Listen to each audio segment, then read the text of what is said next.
ಕಾಂಗ್ರೆಸ್ನ ಶಾಸಕರಿಗೆ 50 ಕೋಟಿ ರೂಪಾಯಿ ಅನುದಾನ ಸಿಕ್ಕಿರುವಂತಹ ಹಿನ್ನೆಲೆಯಲ್ಲಿ ಬಿಜೆಪಿ ಶಾಸಕರಿಗೆ ಎಷ್ಟು ಅನ್ನುವಂಥದ್ದು ಸಹಜವಾಗಿ ತಾರತಮ್ಯ ಅಂತೂ ಇದ್ದೇ ಇರುತ್ತೆ.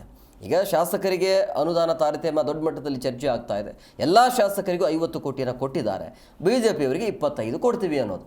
ಸೊ ಬಿಜೆಪಿ ಸರ್ಕಾರ ಇದ್ದಾಗ ನಮಗೂ ಕೂಡ ಅವರು ಕೊಟ್ಟಿರಲಿಲ್ಲ, ಸೊ ನಾವು ಯಾಕೆ ಕೊಡಬೇಕು ಅನ್ನೋ ರೀತಿಯಲ್ಲಿ ಈಗ ಮಂಡ್ಯದಲ್ಲಿ ಸಚಿವರಾಗಿರುವಂಥ ಚೆಲುವರಾಯಸ್ವಾಮಿ ಈ ರೀತಿಯಾಗಿ ಹೇಳಿಕೆಯನ್ನು ಕೊಟ್ಟಿದ್ದಾರೆ. ಬಿಜೆಪಿ JDSಗೆ ನಾವು ಅಷ್ಟಾದರೂ ಕೊಟ್ಟಿದ್ದೀವಿ ಅಲ್ಲ, 25 ಕೋಟಿ ಆದರೂ ಕೊಡ್ತಾ ಇದ್ದೀವಿ ಅಲ್ಲ ಅಂತ.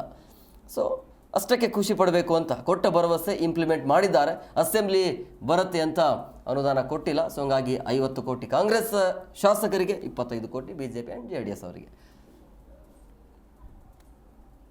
50 ಕೊಟ್ಟವರಲ್ರಿ, ಎಲ್ಲ ಶಾಸಕರಿಗೂ 55 ಕೋಟಿ ಕೊಟ್ಟಿದ್ದಾರೆ. ಇದಕ್ಕಿಂತ ಇನ್ಯಾವಾಗ ಕೊಟ್ಟಿದ್ದಾರೆ? ಏನಿಲ್ಲ, ನಾವು ಲಾಸ್ಟ್ ಅಸೆಂಬ್ಲಿನಲ್ಲೇ ಮಾತಾಡಿದ್ರಲ್ಲ, ಕೊಡ್ತೀವಿ. ಲಾಸ್ಟ್ ಬಜೆಟಲ್ಲೇ ವಿಶೇಷ ಅನುದಾನ 8,000 ಕೋಟಿ ಇಟ್ಟು ಎಲ್ಲ ಶಾಸಕರಿಗೂ ಕೊಡ್ತೀವಿ ಅಂತ ಭರವಸೆ ಕೊಟ್ಟಿದ್ದನ್ನು ಈಗ ಇಂಪ್ಲಿಮೆಂಟ್ ಮಾಡಿದ್ದಾರೆ. ಅಸೆಂಬ್ಲಿ ಬರುತ್ತೆ ಅಂತಾರೆ. 25 ಕೋಟಿ ಕೊಟ್ಟಿದ್ದಾರಲ್ಲ ಅವ್ರಿಗೂ. ತಮಾಷೆ ಅಲ್ಲ.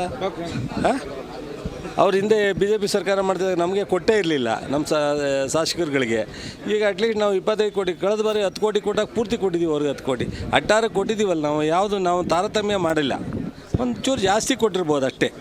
50 ಕೋಟಿ ಕೊಟ್ಟವರಲ್ರಿ, ಎಲ್ಲ ಶಾಸಕರಿಗೂ 55 ಕೋಟಿ ಕೊಟ್ಟಿದ್ದಾರೆ. ಇದಕ್ಕಿಂತ ಇನ್ಯಾವಾಗ ಕೊಟ್ಟಿದ್ದಾರೆ? ಏನಿಲ್ಲ, ನಾವು ಲಾಸ್ಟ್ ಅಸೆಂಬ್ಲಿನಲ್ಲೇ ಮಾತಾಡಿದ್ರಲ್ಲ, ಕೊಡ್ತೀವಿ. ಲಾಸ್ಟ್ ಬಜೆಟಲ್ಲೇ ವಿಶೇಷ ಅನುದಾನ 8,000 ಕೋಟಿ ಇಟ್ಟು ಎಲ್ಲ ಶಾಸಕರಿಗೂ ಕೊಡ್ತೀವಿ ಅಂತ ಭರವಸೆ ಕೊಟ್ಟಿದ್ದನ್ನು ಈಗ ಇಂಪ್ಲಿಮೆಂಟ್ ಮಾಡಿದ್ದಾರೆ. ಅಸೆಂಬ್ಲಿ ಬರುತ್ತೆ ಅಂತಾರೆ. 25 ಕೋಟಿ ಕೊಟ್ಟಿದ್ದಾರಲ್ಲ ಅವ್ರಿಗೂ. ತಮಾಷೆ ಅಲ್ಲ.